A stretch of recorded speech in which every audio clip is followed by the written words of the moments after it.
शंकर भाई, देख रहे हो, हरिया सूरज उगने से पहले खेत में आता है और अंधेरा होने पर ही घर जाता है। इतनी मेहनत के बाद भी उसकी गरीबी खत्म नहीं होती। हाँ, मेहनत करता है, लेकिन केवल मेहनत से धन नहीं आता। मेहनत को सही दिशा में लगाना भी उतना जरूरी है। मतलब तुम्हारे हिसाब से मेहनत कम और चालाकी ज़्यादा जरूरी है? नहीं, मेहनत और समझदारी का मेल जरूरी है। बिना बुद्धि के मेहनत वैसी है जैसे बिना पतवार की नाव, चाहे जितनी चलाओ किनारा नहीं मिलेगा। तुम कह रहे हो कि हरिया अक्ल से काम नहीं करता? सोचो, वो गेहूं बोता है और गांव के छोटे बाजार में बेचता है, जबकि वही अनाज शहर में दुगने दाम पर भी बिक सकता है। लेकिन दया, वो भी तो यही बेचता है और अमीर है। यही तो किस्मत का कमाल है। दोनों की बातों में अब बहस की गर्माहट आ चुकी थी। गंगाराम के तर्क और शंकर का किस्मत पर अटूट विश्वास टकरा रहे थे। दया सबकी नकल नहीं करता। जहाँ बाकी किसान गेहूं बोते हैं, वहीं वो मक्का उगाता है। बाजार में अकेला विक्रेता बनकर ऊंचे दाम पाता है वह। ये सब उसकी किस्मत है, वरना औरों के भी खेत उपजाऊ है। नसीब उसी का साथ देता है जो मेहनत में दिमाग लगाता है। बिना दिशा की मेहनत बस केवल थकान देती है, फल नहीं। तुम चाहे जितनी कहो, मैं नहीं मानूंगा। सब ऊपर वाले की लिखी किस्मत पर निर्भर करता है। ठीक है, तो चलो राजा साहब से पूछते हैं, वही तय करेंगे कि सही कौन है। मान गया, अब फैसला दरबार में होगा। फिर गंगाराम और शंकर राजमहल की ओर निकल जाते हैं।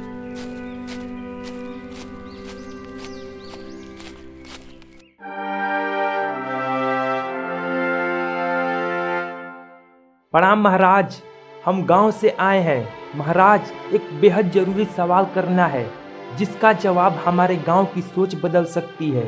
आओ आओ, ऐसा कौन सा सवाल है जिसने तुम्हें महल तक खींच लाया? महाराज, मैं जानता हूं कि किस्मत के बिना कुछ भी संभव नहीं। मेहनत और अक्ल दोनों अधूरे हैं अगर भाग्य साथ ना दे। गंगाराम और शंकर की बात सुनकर कुछ देर सोचते हैं, फिर महामंत्री से पूछते हैं, मंत्री जी, आप क्या सोचते हैं? इस तर्क में सच किस ओर है? महाराज, मेरा अनुभव कहता है कि कर्म ही श्रेष्ठ है। बिना कर्म के न बुद्धि काम आती है, न नसीब हाथ थामता है। मंत्री के शब्द सुनकर भी राजा की आंखों में संतोष नहीं था। मन में सवाल का बोझ पहले से और भारी हो गया था। मंत्री जी, आपकी बात में दम है, पर सोचिए, बिना बुद्धि के कर्म का सही मार्ग कैसे तय होगा? और क्या नसीब बिना मेहनत के किसी का साथ देगी? विचारों के इस भंवर से बाहर निकलने के लिए राजा ने अपने गुरु के पास जाने का निश्चय किया। अगली सुबह होते ही महाराज अपने गुरुदेव से मिलने के लिए जंगल निकल जाते हैं।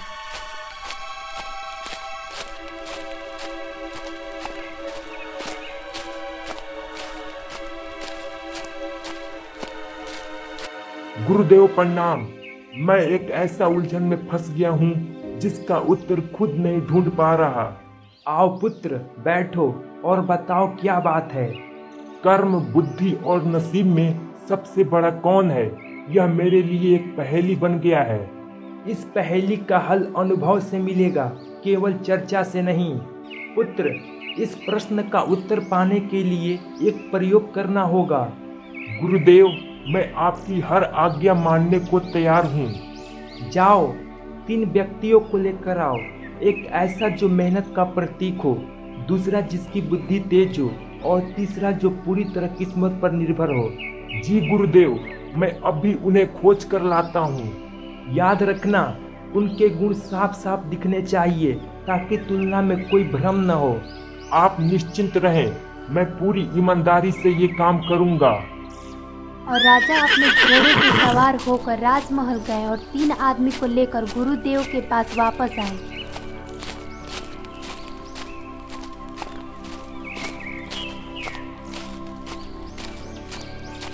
लो गुरुदेव, ले आया 3 आदमी को। इनमें से एक है हरिया, गांव का सबसे मेहनती किसान। ये है सुखराम, जो मानता है कि सब कुछ किस्मत से तय है, मेहनत और बुद्धि का कोई अर्थ ही नहीं।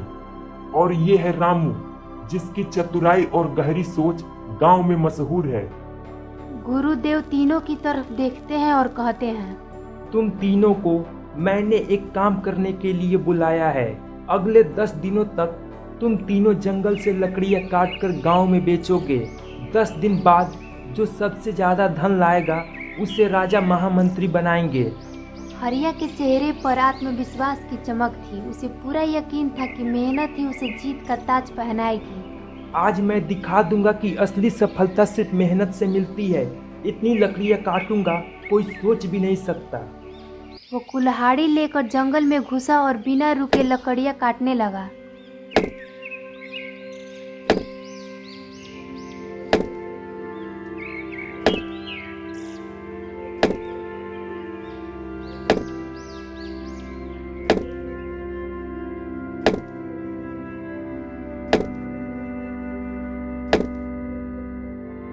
अरे मैं तो एक गट्ठर से ज्यादा उठा नहीं पा रहा, बाकी यहीं छोड़नी होगी।